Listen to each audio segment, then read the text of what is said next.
주님이 나의 산성, 나의 반석 되십니다. 그 주님을 우리가 고백합니다. 우리 함께 청년들이 모여 주님을 예배합니다.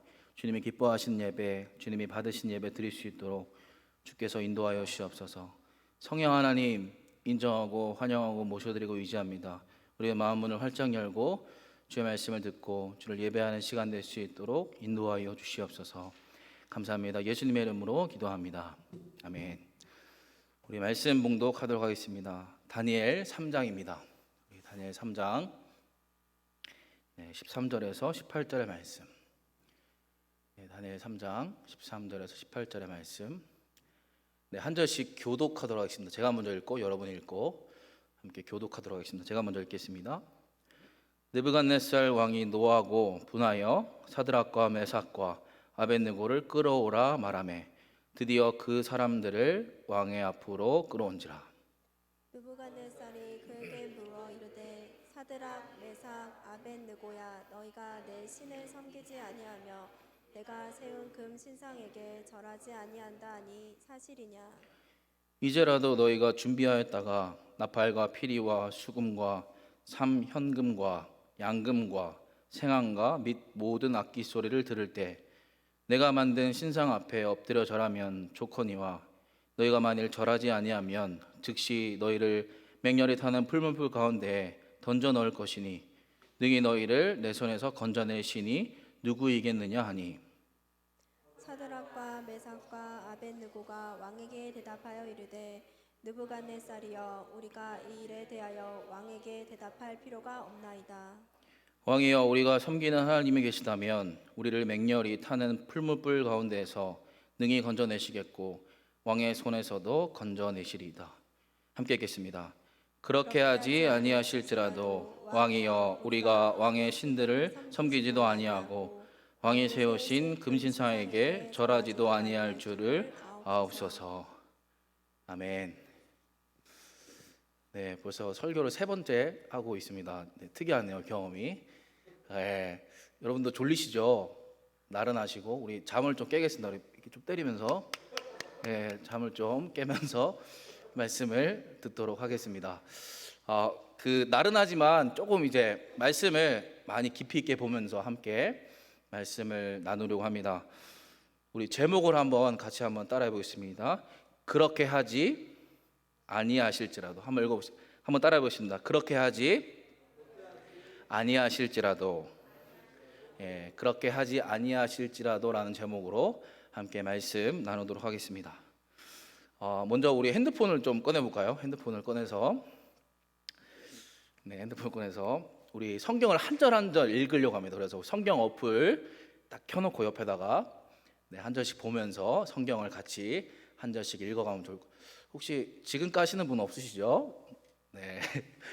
지금 까셔도 괜찮습니다. 우리 지금 성경 어플을 옆에 딱 틀어놓고 한 절씩 우리가 보면서 전체적으로 보면서 함께 말씀을 나누도록 하겠습니다. 여러분은 우리 다니엘서를 보면 가장 먼저 떠오르는 이미지가 무엇입니까? 우리 다니엘서를 딱 봤을 때 가장 먼저 떠오르는 생각, 어떤 생각이 있으십니까? 저는 그 다니엘 학습법이라는 책이 떠오릅니다. 혹시 다니엘 학습법 아시는 분 계신가요? 손 한번 들어볼까요? 다니엘 학습법 들어봤다. 대부분 아시는 것 같습니다. 같은 연배니까, 맞죠? 같은 라인이니까 다 아실 것 같습니다. 저도 이 다니엘 학습법이라는 책이 떠오릅니다. 다니엘서 하면 다니엘 학습법이라는 책이 먼저 떠오릅니다. 요즘은 잘 모르겠지만 저희가 중고등학교 시절에 유행했던 책 중에 하나가 바로 다니엘 학습법입니다. 저희가 사서 유명해진 것이 아니라 부모님이 사줘서 유명해진 다니엘 학습법입니다. 이 책뿐만 아니라 10대의 꿈을 꾸고 20대에 준비하여 30대의 영향력을 바라라, 또 절대로 포기하지 마라, 이런 책들이 당대에 유행을 했습니다. 그래서 대부분 어린 시절 잘 준비해서 성공해라라는 메시지가 많았습니다. 그 중에서도 가장 저를 스트레스 주는 책이 바로 이 다니엘 학습법이었습니다. 아무리 이 책을 읽어도 이 성적이 오르는 경험을 하거나 어떤 그런 일취월장하는 모습을 보지 못했습니다. 또 옆에서 일취월장하는 엄치나 엄친딸을 보고도 좌절하는 시기가 있었습니다. 아마도 저는 머리가 늦게 트여 있는 스타일인 것 같습니다. 이 시간이 조금 지나고 보니까 커 보니까 이 공부의 필요성을 느낄 때 비로소 열심히 하게 되는 것 같습니다. 그런데 이 책처럼 이 다니엘서가 가르치는 것이 과연 성공한 사람을 이야기하는 것일까요? 훌륭한 사람, 성공한 사람을 제작하기 위한 책일까라는 생각이 듭니다. 그러나 우리가 다니엘서를 마주하다 보면 그렇지 않다라는 것을 보여줍니다. 오히려 다니엘서에 나타난 인물의 성공이 부각되는 것이 아니라 하나님이 부각되어 나타나는 것을 볼 수 있습니다. 하나님을 향한 신앙, 절개 있는 신앙이 더욱더 두드러집니다. 그래서 그리스도인으로서의 참된 자세, 절개 있는 신앙을, 또 신앙의 모델을 다니엘서가 보여주고 있습니다. 좀 전에 우리는 3장 13절에서 18절을 함께 봉독하였습니다. 오늘 본문의 이야기는 우리가 잘 알고 있는 이야기입니다. 다니엘의 세 친구가 이 풀무불에 던져진 이야기입니다. 잘 알고 계시죠? 풀무불에 던져진 이야기. 그러나 현대 그리스도인이 가장 주의해야 할 점이 있습니다. 바로 주의해야 할 점은 이 성경의 이야기, 이 내러티브에 근거하지 않고 성경을 해석하고 적용한다는 것입니다. 정작 성경의 이야기는 모르고 특정 교훈, 특정 예화만 머릿속에 붕붕 떠다닙니다. 그래서 제가 성경을 펴서 같이 읽자고 했던 것입니다. 그래서 우리가 잘 알고 있는 오늘 성경의 본문이지만 우리가 전체적으로 이 3장을 전체적으로 살펴보면서 함께 말씀을 나누도록 하겠습니다. 오늘 본문 3장은 이 이야기의 주인공이 다니엘에서 새 친구로 바뀝니다. 2장에서 다니엘이 느부갓네살 왕의 꿈을 해석하였고 또 4장에서도 느부갓네살 왕의 꿈을 해석하였던 다니엘입니다. 그 이야기의 중간이 바로 이 오늘 본문의 3장입니다. 다니엘뿐만 아니라 이 새 친구의 믿음도 부각되어 나타납니다. 이 3장이 1절부터 30절까지 되어 있는데요. 이 길게 서술되어 있는 이야기를 4개의 토막으로 한번 살펴보기 원합니다. 우리 차례대로 한번 살펴보겠습니다. 첫 번째로 새 친구가 경험했던 박해의 경험입니다. 새 친구가 경험했던 박해의 배경. 우리 1절을 한번 읽어볼까요? 1절. 네, 1절. 네, 우리 나옵니다. 네, 1절 함께 읽겠습니다. 시작. 느부갓네살 왕이 금으로 신상을 만들었으니 높이는 60규빗이요 너비는 6규빗이라. 그것을 바벨론 지방의 두라 평지에 세웠더라. 네, 본문을 보니까 느부갓네살 왕이 뭐를 만들었죠? 신상을 만들었습니다.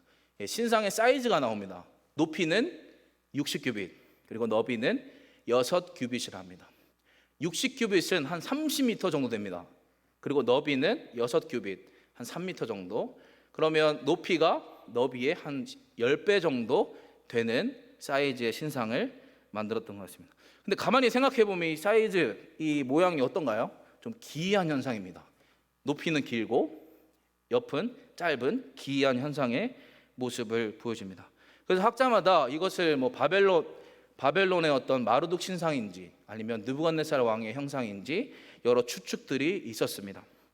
그러나 오늘 어떠한 본문, 어떠한 모습을 본따서 만들었는지보다 더욱 중요한 것은 이 고대 통치자들이 이 신상을 세웠던 의도를 한번 생각해 보아야 합니다. 고대 통치자들은 자신의 권력과 이 통치를 공고히 하기 위해서 신상을 만들어 경배하곤 했습니다. 마찬가지로 이 느부갓네살 왕도 이러한 목적으로 신상을 세웠던 것입니다. 우리 본문 2절부터 한번 5절을 한번 볼까요? 본문 2절부터 5절을 보면 사람들을 부르고 고위 관료들을 불러서 낙성식을 진행하였습니다. 그리고 악기들이 나옵니다. 나팔, 피리, 수금, 사명금 여러 악기들을 불러서 연주하게 했습니다. 그리고 어떻게 했죠? 그 신상 앞에 절하게 했습니다. 이 낙성식을 통해 자신의 권력을 공고히 하였던 느부갓네살 왕입니다. 이 오늘날 여러 국가에서도 이러한 모습을 볼 수 있지 않습니까? 심지어 자신의 형상을 크게 세워서 자신의 권력을 과시하고 사람들을 쇠뇌시키는 모습을 우리는 흔히 볼 수 있습니다. 그리고 본문 6절을 보면 이 느부갓네살 왕은 위협적인 명령을 통해 군중들을 짓누르고 있습니다. 우리 6절을 읽어보겠습니다.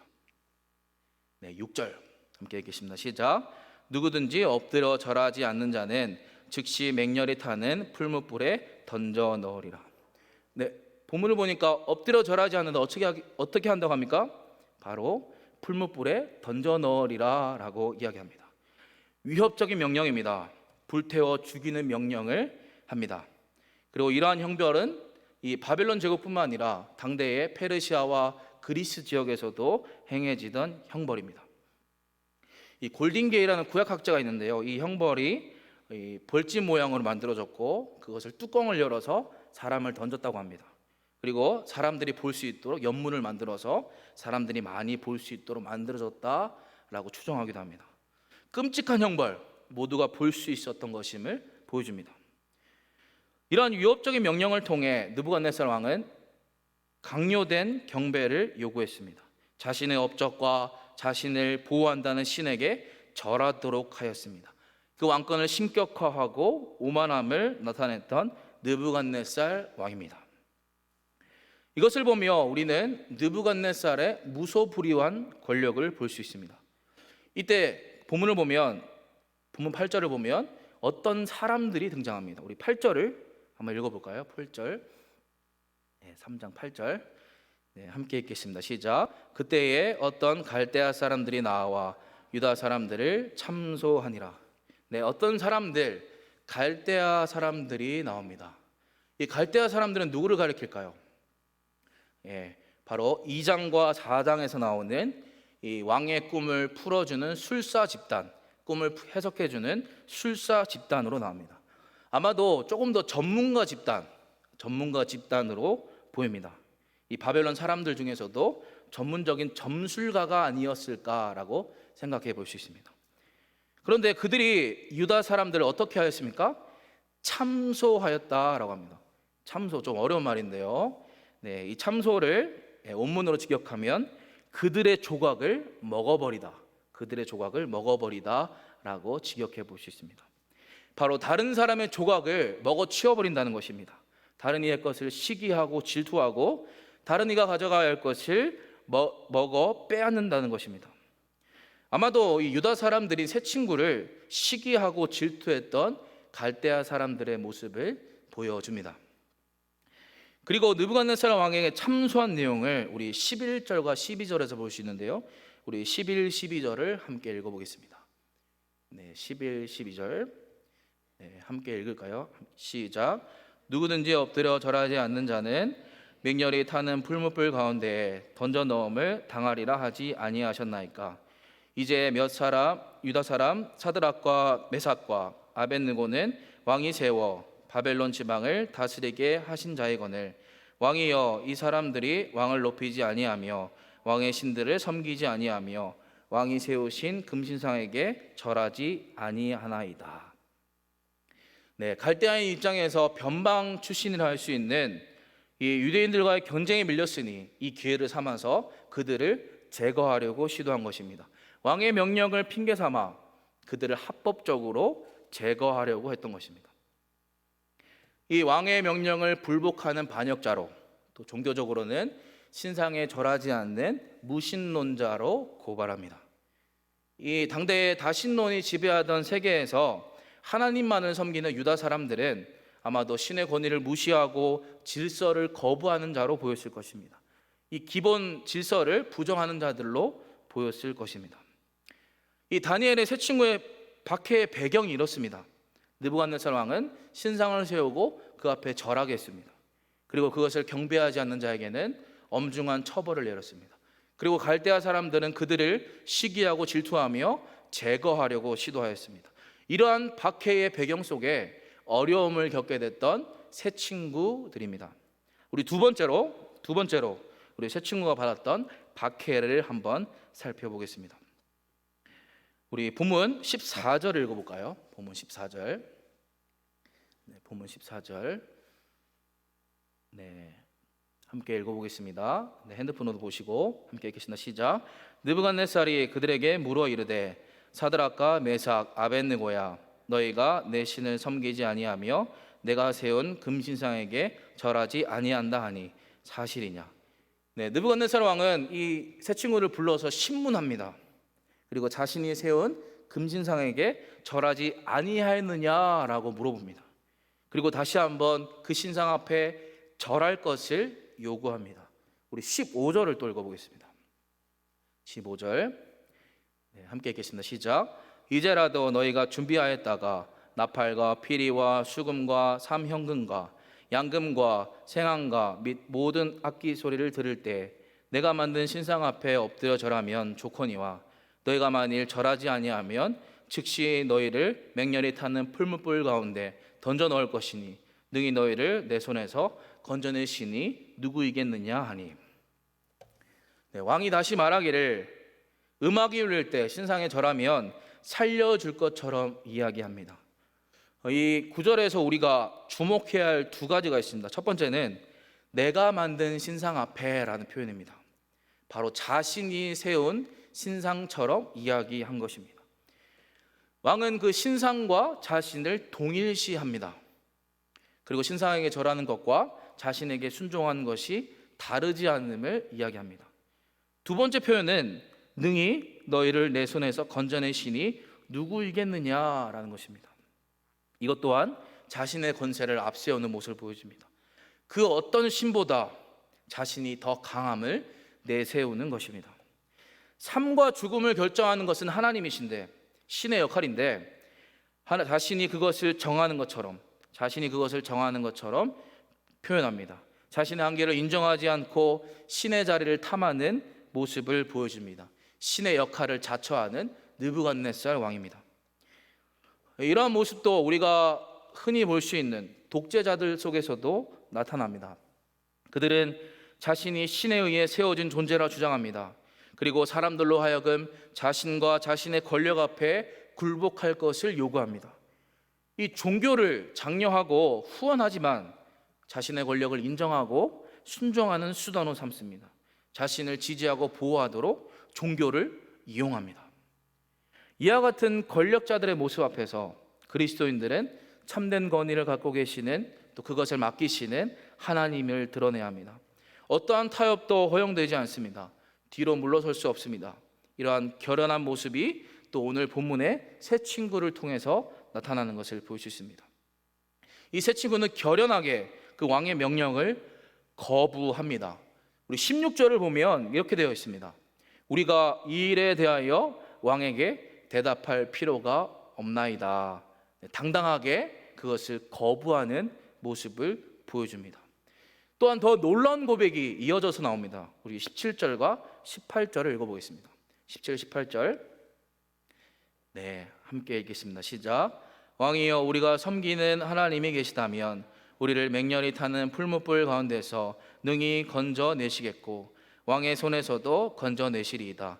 그렇게 하지 아니하실지라도 왕이여, 우리가 왕의 신들을 섬기지 아니하고 왕이 세우신 금신상에게 절하지도 아니할 줄을 아옵소서.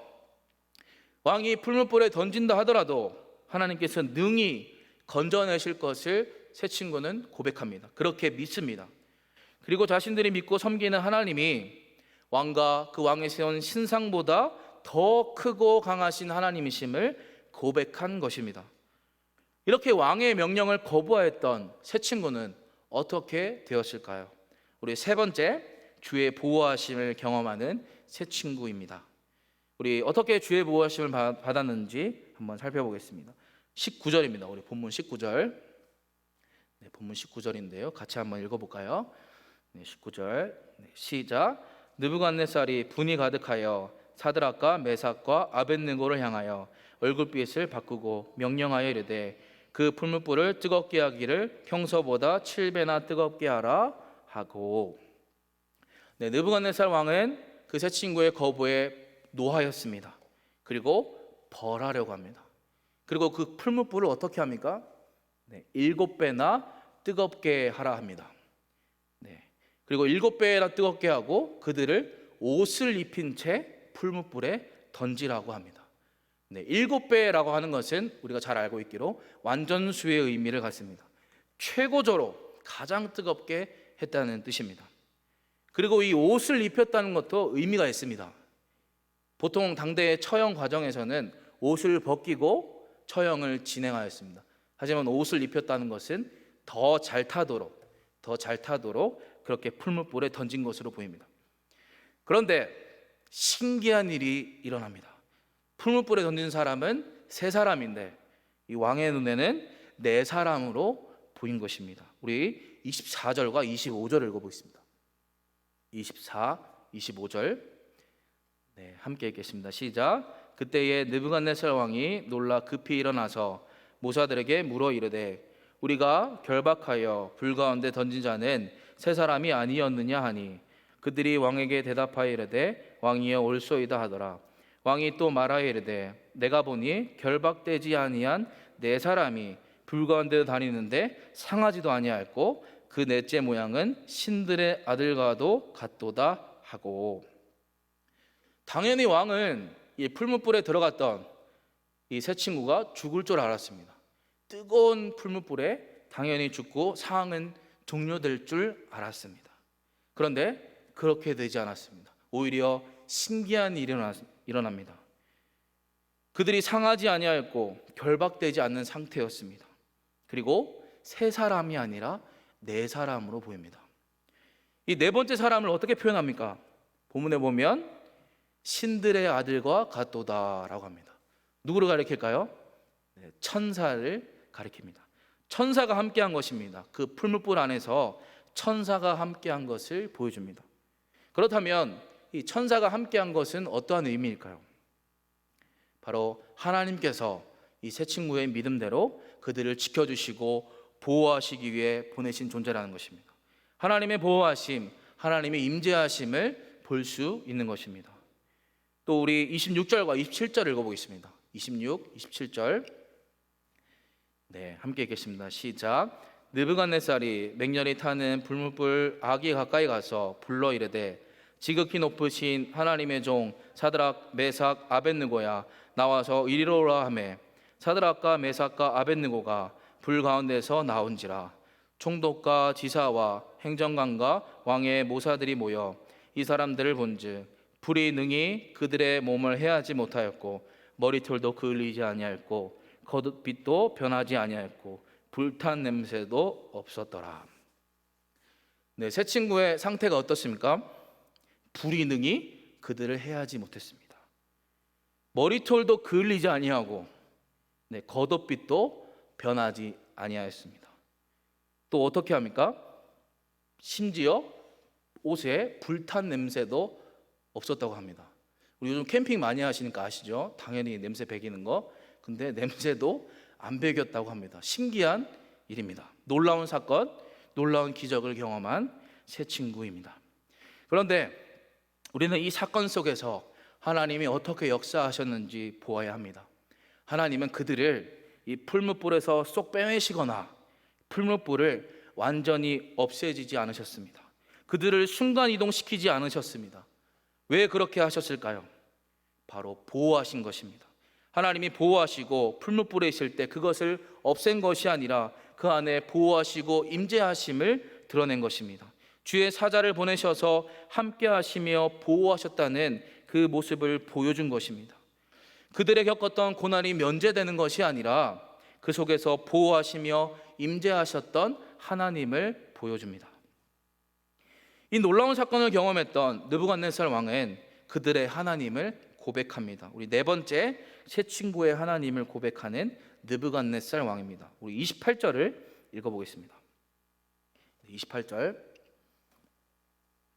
본문 28절 함께 읽겠습니다. 시작. 느부갓네살이 말하여 이르되 사드락과 메삭과 아벳느고의 하나님을 찬송할지어다. 그가 그의 천사를 보내사 자기를 의뢰하고 그들의 몸을 바쳐 왕의 명령을 거역하고 그 하나님 밖에는 다른 신을 섬기지 아니하며 그에게 절하지 아니한 종들을 구원하셨도다. 두 눈을 의심할 수밖에 없었던 놀라운 기적을 경험하였던 느부갓네살 왕입니다. 그리고 하나님을 찬양합니다. 그들에게 베풀으셨던 하나님의 구원의 능력을 찬양하는 느부갓네살 왕입니다.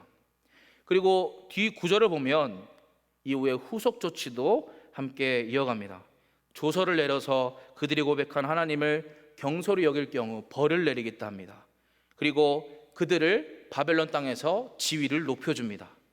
하나님이 바벨론에서 높임받는 것뿐만 아니라 이 세 친구들도 인정받는 모습입니다. 낯선 땅, 이방 땅에서 하나님을 인정받고 또 높임받는 모습을 보여줍니다.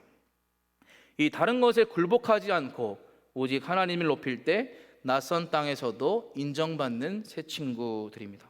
이것은 그들이 잘나서가 아니라 하나님이 그렇게 일하셨고 하나님이 높여주셨습니다. 그리고 그들이 했던 것은 믿음의 고백, 믿음의 결단이었습니다. 네, 오늘 함께 나눈 이 3장의 이야기 쭉 우리가 살펴보았을 때 너무 잘 알고 있는 에피소드 이야기입니다. 이 다니엘의 세 친구가 하나님의 능력으로 풀무불에서 보호하심을 경험한 이야기였습니다. 이 이야기를 통해 여러 교훈들을 우리가 뽑아낼 수 있습니다.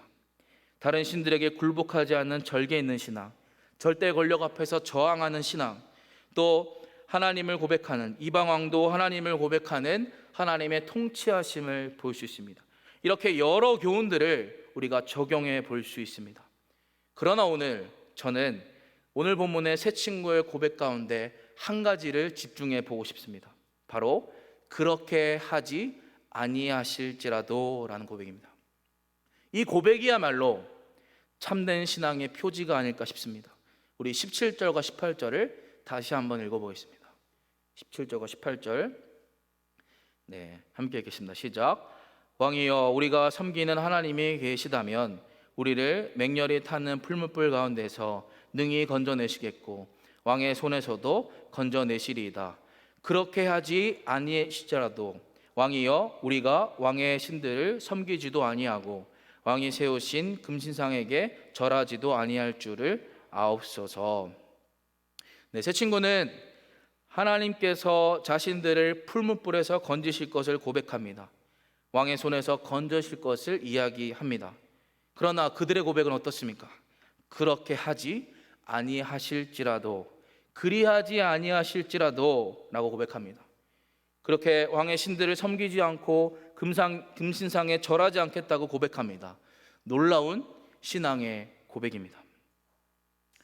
이 고백은 그들이 믿음이 신앙이나 종교심 때문에 이루어질 기적에 근거하지 않았다는 것을 보여줍니다.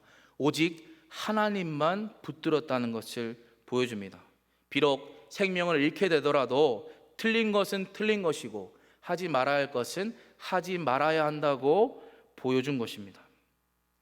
이 성경에서는 어려움과 고난과 시련에 대해서 이야기하고 있습니다. 성경 곳곳에 그러한 말씀들을 우리가 볼 수 있습니다. 특히 다니엘서와 요한계시록은 연결된 부분이 많이 있습니다.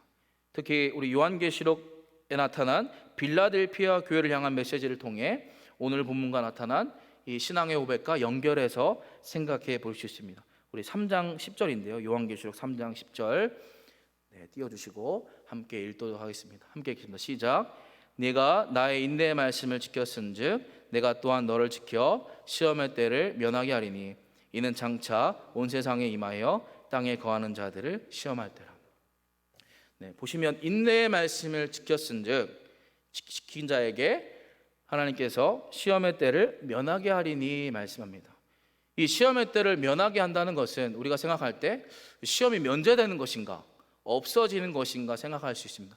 하지만 더 정확하게 보면 시험과 어려움이 없어지는 것이 아니라 그리고 그것을 그때 가운데 주께서 보호하시고 지켜주시며 임재하시겠다는 말씀입니다. 그것이 없어지는 것이 아니라 하나님이 함께 하시겠다는 말씀입니다. 오늘 본문의 세 친구도 이러한 신앙으로 나아간 것입니다. 고난과 어려움이 있지만 그럼에도 불구하고 주를 따르겠습니다. 내가 비록 죽을지언정 주를 따르겠습니다 라고 고백한 것입니다. 그 고백이 바로 그렇게 하지 않으실지라도입니다. 그런데 실제적으로 이것을 우리의 삶에 대입해 보면 쉬운 고백은 아닙니다. 내가 원하는 것이 안 이루어져도 하나님을 온전히 고백할 수 있을까요?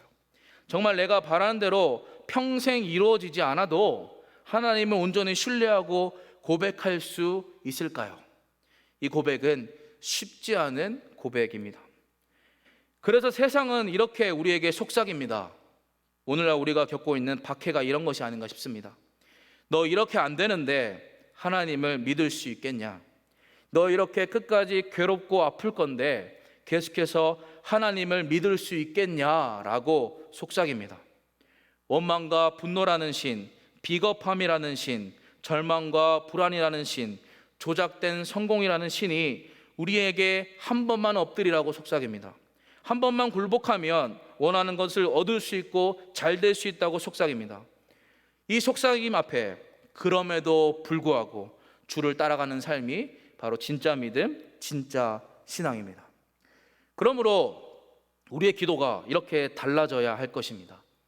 주님은 나와 내 가족의 위험과 질병, 사고, 죽음으로부터 보호하실 줄 믿습니다. 그렇게 해주시길 구합니다. 하지만 그렇게 하지 않으시더라도 나는 원망과 분노라는 신들에게 절하고 그들을 섬기지 않겠습니다. 주님은 우리가 주님의 이름으로 하는 일이 성공하고 열매 맺도록 채워주실 줄 믿습니다. 또한 그렇게 해주시길 구합니다. 하지만 그렇게 하지 않으시더라도 나는 조작된 성공의 신들에게 절하고 그들을 섬기지 않겠습니다. 이렇게 우리의 기도가, 우리의 고백이 바뀌어야 할 줄 믿습니다. 실제 삶에 가보면 이 고백이 정말 쉽지 않습니다. 그러나 우리에게 궁극적으로 마주하게 될 기쁨이 있습니다. 바로 부활의 소망입니다. 하나님이 보호하시고 지켜주시겠다는 약속이 우리에게 주어졌습니다. 그러므로 사랑하는 여러분, 두려워하지 마십시오. 놀라지 마십시오. 주께서 종국에는 구원하시고 지켜주십니다. 하나님이 지켜주심이 내가 원하는 결과, 내가 원하는 방법이 아닐지라도 결국에는 하나님의 보호하심과 임재하심이 있습니다. 이것을 신뢰하며 살아가는 우리의 삶이 되길 소망합니다. 그렇게 하지 않으실지라도 그 고백이 두려운 고백이 아니라 기쁨의 고백이 되길 소망합니다. 그렇게 하지 아니하실지라도 이 고백을 통해 하나님을 향한 신뢰가 더욱더 두터워지길 소망합니다. 함께 우리 찬양하며 기도하면